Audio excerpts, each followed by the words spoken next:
Were you ever that 1 in 1 million? If so, what's your story? I am a 19-year-old male. In August of last year, I was driving with my sister when suddenly her face turned cold. "Gavin, your eyes are yellow," I remember her saying. I quickly pulled down the passenger's mirror, and to my horror, 2 yellow eyes radiated back at me. Fast forward, I spent a month being sick. The initial diagnosis was hepatitis A. Went back to the doctor. Nothing was better, things were worse in fact. Was sent to the ER, then to the liver transplant unit at UCSF. By this point my eyes had turned muddy orange, and my pee was the color of a mahogany tree. Anyways, the team of liver doctors at UCSF managed to save my liver. I was diagnosed with autoimmune hepatitis. Oh, and my eyes are white again. Hey. I have that too. I was in the hospital for a solid week, and they tested me for everything under the sun until they finally realized that I had autoimmune hepatitis. I was in so much pain leading up to going to the hospital that when I walked, I could feel every bone in my feet, and if someone bumped into me and hit my arms, it was excruciating. They originally thought I had cancer.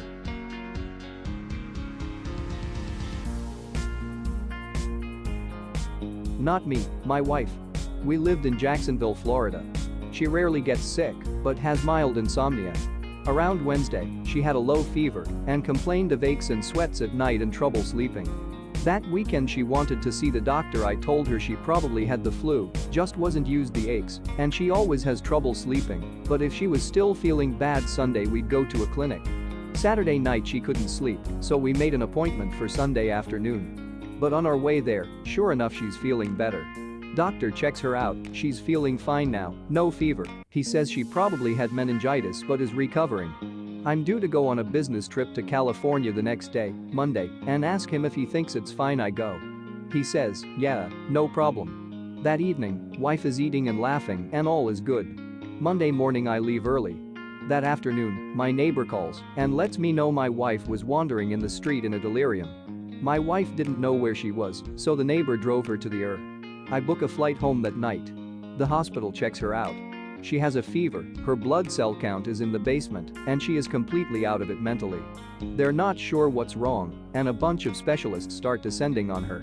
I have to fill out a bunch of paperwork on her medical history, where we've been, etc. They think maybe it's some weird autoimmune disorder. Not good. She gets a bunch of transfusions and put on a cocktail of meds while they figure it out. Third day in the hospital, the infectious disease guy comes in. Blood parasite. Maybe tick-borne, she'd been to the Midwest recently, cold caught it if she went walking in the woods or a park. Next day he comes in. Figured out the parasite. Why didn't you tell me she left the country? Huh. She hasn't well, she has malaria. Malaria?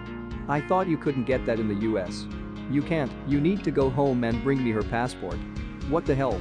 I retrieve her passport. CDC comes, does a whole case study on her, which they wouldn't release to us. Mosquito traps set up around the neighborhood, mysterious vans start driving by spewing clouds of stuff. My wife stays in the ICU for a week, but recovers just fine. If you look at the 2010 CDC infectious disease report you'll see a discussion of malaria and how the X number of cases all are related to people recently returned from endemic areas, except for one woman in Duval County, Florida, who received it from a cryptic vector.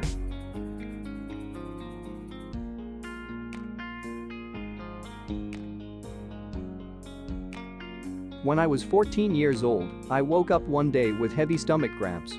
We called the hospital and they told us that I probably have a stomach flu and should go to the doctor next morning. After one of the worst nights ever, vomiting and sleeping next to the toilet, we went to the doctor. I had a fever of 40 degrees centigrade and was aching a lot. The doctor told me I had to go to her and have it checked out because she thought my appendix was inflamed and causing the pain. We went to the ER and I stayed in the hospital for about 2 weeks, but they couldn't find anything. They treated me with broad-range antibiotics, and after 2 weeks I was feeling a bit better, and they told me to go home and recover. The night I got back from the hospital I went to bed and started hallucinating that I lived in a retirement home and that pirates were coming to steal our food. So I was flailing around trying to fend off pirates when my mother came in and asked what all the fuss was about. I told her what was going on and she looked at me like I had summoned a devil. She took my temperature and she instantly took me to the ER again. I had a 41 degrees centigrade fever. When we went back to the hospital, I got treated immediately for inflammation, and they did a wide range of tests again. They saw that something in my body was inflamed, but they couldn't find it. I stayed in the hospital for about 2 more weeks when they finally found what was going on. My appendix was inflamed and burst the night I was having the hallucinations, but on all the scans they couldn't see my appendix. The doctor told me that if I came in 2 days later I would have died because of the pus flowing in my body. Apparently there is a 1% chance of all the appendix cases that the appendix is so stretched out that they couldn't see it on the scans, or that the area was so inflamed they didn't see it. So after staying on antibiotics for about 2 more weeks they finally removed my appendix and all the pain was gone. I stayed in the hospital for over 4 weeks just because of my appendix and my bad luck on being that 1%.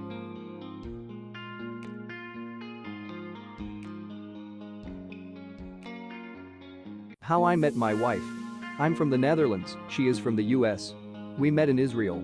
It was my first weekend in Israel, decided to go on a pub crawl to meet some people and have fun. As I'm buying the ticket, my now wife walks up to the counter to also buy a ticket.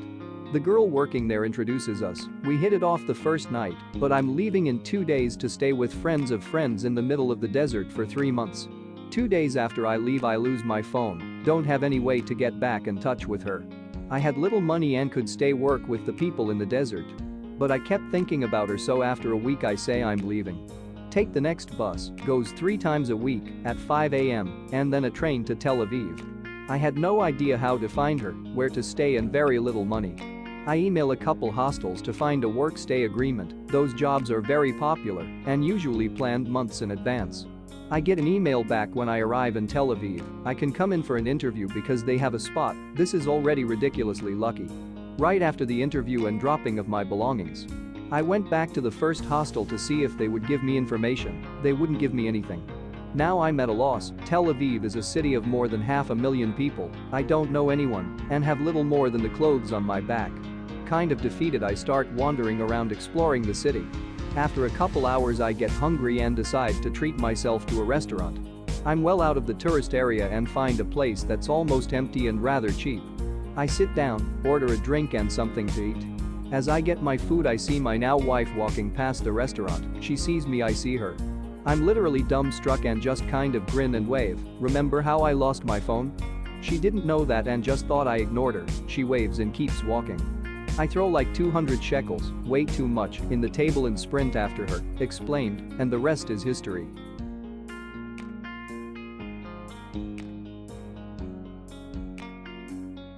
No sure about the odds on this one, but I survived a non-survivable plane crush. I was on an old Po-2, famous for being very safe and uncrushable, on a tour of the desert in western China when I was like 7. My father's friend who hosted me and piloted the plane didn't survive, but somehow I got out with a concussion and apparently passed out for almost a day in the middle of the desert, in the wreckage of the crash, 50 kilometers from the town airport, on the edge of the desert. The people who found me were some tree planters. They plant greens in the desert to protect towns from sandstorm. A lot of people live in these desert towns in China do this. Found me on their way picking up a shipment, and the only reason they looked was BC. They were making a bet on how fast the egg would cook in the sand and went off the road to test. Edit.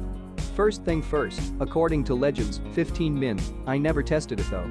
So, according to my dads, the theory that I might have lived was because the plane was mostly made out of fabrics and wood. So when the plane crashed, the front half collapsed and took the majority of the impact. Though I got knocked out, I was probably covered under the wreckage and in the shades. It cooled me off enough to survive for a day or so.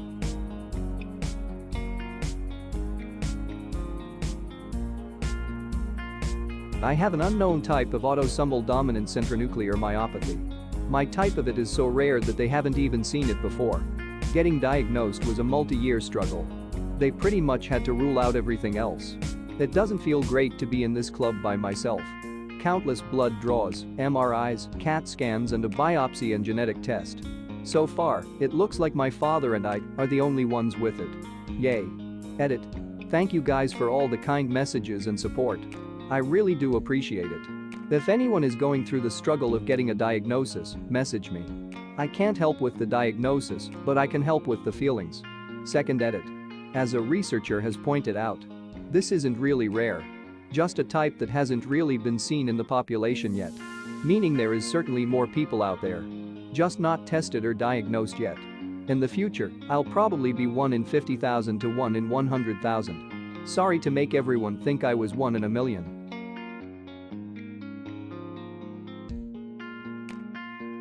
Not quite 1 in a million, but close enough. As a child, I had an extremely rare autoimmune disease. On top of having an extremely rare illness, I developed the rarer and most dangerous of the symptoms. My kidneys started shutting down. Most kids recover from this disease, but not always the ones with kidney issues. I was extremely lucky. I did not have to go on dialysis, and my kidneys eventually reached normal functioning levels. It took a decade to be completely cleared of the disease. My mother likes to call me a miracle child not only because of this, but because she was not supposed to be able to have a kid due to health issues and had several miscarriages before my stubborn ass decided to be born. Weird shit.